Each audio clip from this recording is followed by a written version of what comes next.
Alright, listen up. Are your mornings setting you up for success or secretly sabotaging your health? Stick with me till the end, because I'm about to reveal 5 morning habits that might be doing more harm than good, and how you can fix them. First up, hitting the snooze button. Sure, those extra minutes feel like heaven, but they're actually ruining your sleep cycle. Instead, set your alarm for a time when you can actually get up and stick to it. Trust me, your body will thank you. Second, skipping breakfast. I know mornings are rushed, but skipping the first meal of the day messes with your metabolism and energy levels. Grab something quick and nutritious like a smoothie or some overnight oats. Fuel up to power up. Third, checking your phone right away.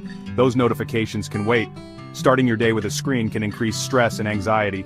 Instead, take a few minutes to stretch, meditate, or just enjoy your coffee without distractions.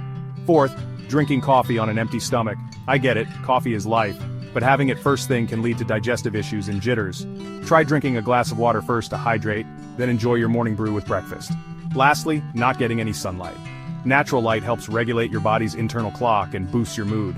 Even if it's just a few minutes, step outside or sit by a window. Your mind and body will feel the difference. So there you have it, 5 morning habits that might be secretly damaging your health and how to fix them. Make these simple changes and watch your mornings transform. Hit that like button if you found this helpful, and don't forget to subscribe for more life-changing tips. See you in the next video.